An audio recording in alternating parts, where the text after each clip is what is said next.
নমস্কার। আপনাদের সকলকে স্বাগত জানিয়ে আজকের পর্ব শুরু করছি।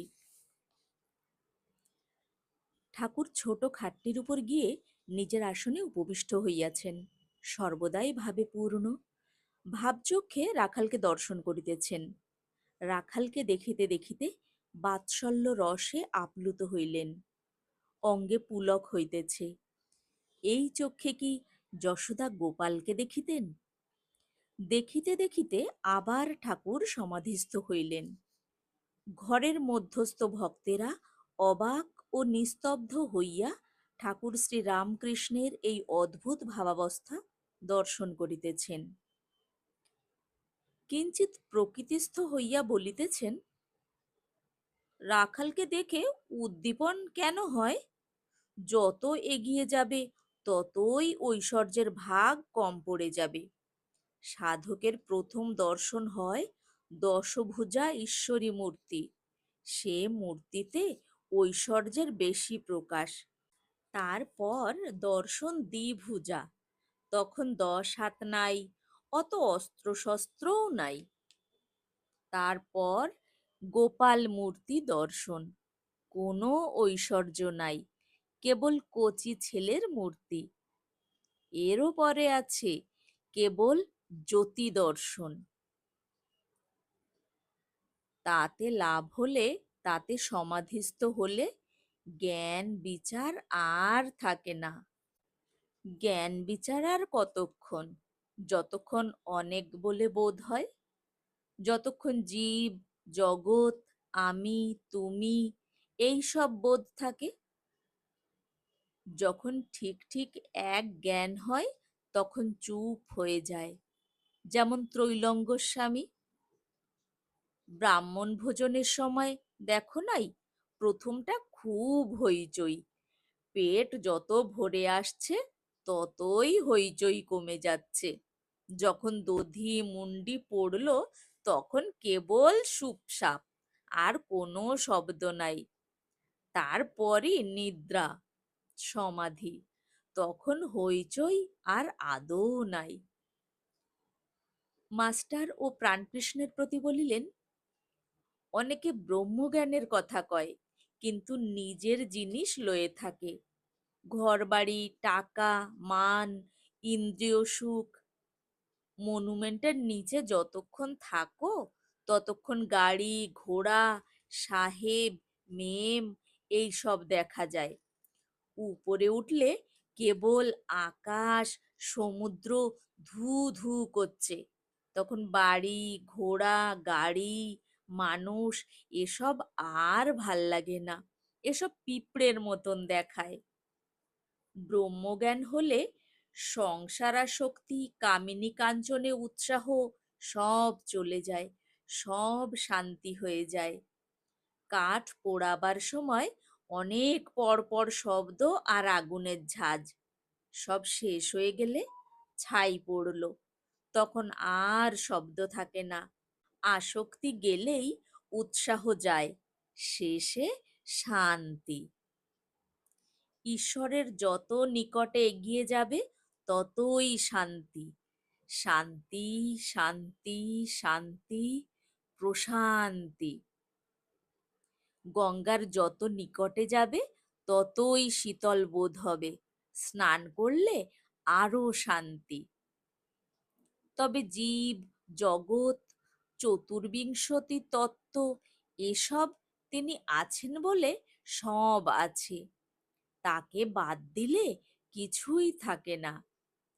একের পিঠে অনেক শূন্য দিলে সংখ্যা বেড়ে যায়, এককে পুছে ফেললে শূন্যের কোনো পদার্থ থাকে না। প্রাণকৃষ্ণকে কৃপা করিবার জন্য ঠাকুর কি এইবার নিজের অবস্থা সম্বন্ধে ইঙ্গিত করিতেছেন? ঠাকুর বলিতেছেন, ব্রহ্মজ্ঞানের পর সমাধির পর কেহ কেহ নেমে এসে বিদ্যার আমি ভক্তির আমি লয়ে থাকে। বাজার চুকে গেলে কেউ কেউ আপনার খুশিতে বাজারে থাকে, যেমন নারদাদি। তারা লোকশিক্ষার জন্য ভক্তির আমি লয়ে থাকেন।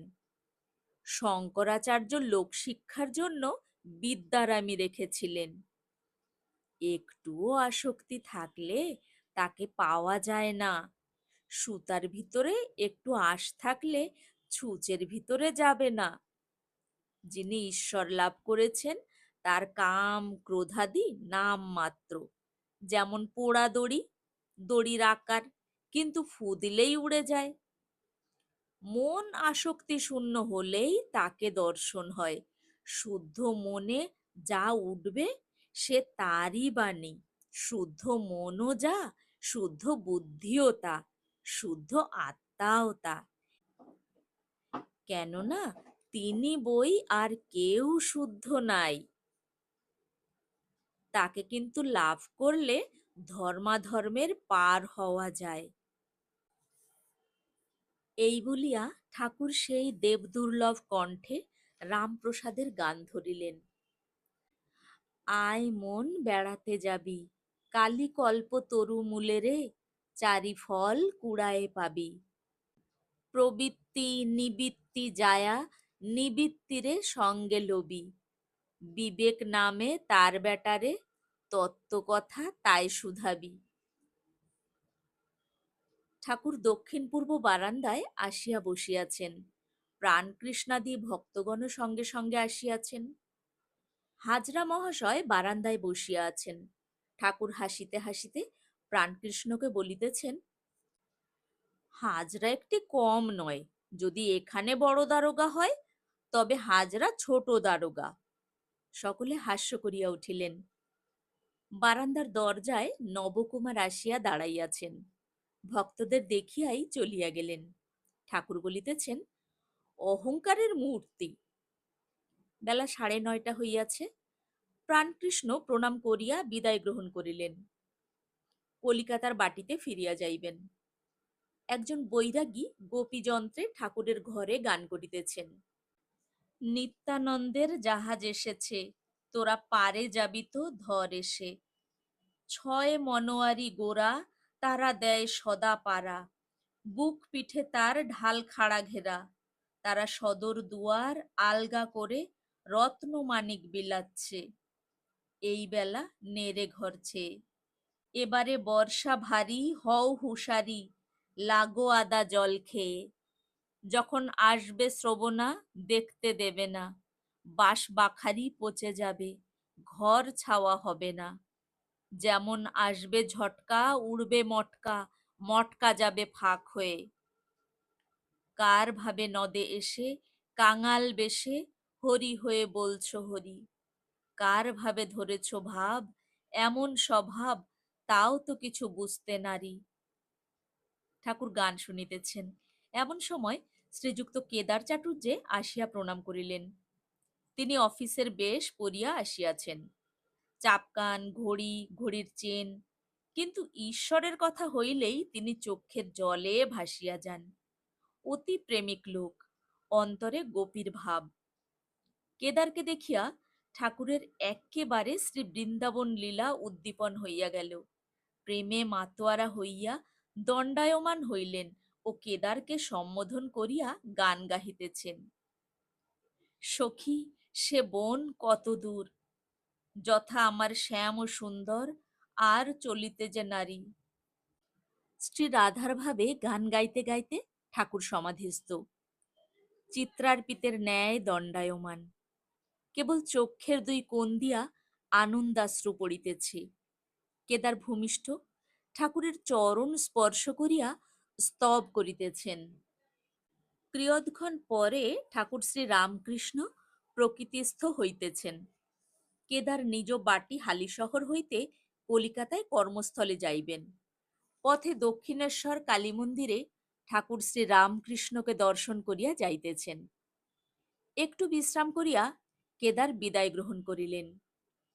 এইরূপে ভক্ত সঙ্গে কথা কহিতে কহিতে বেলা প্রায় 2 প্রহর হইল।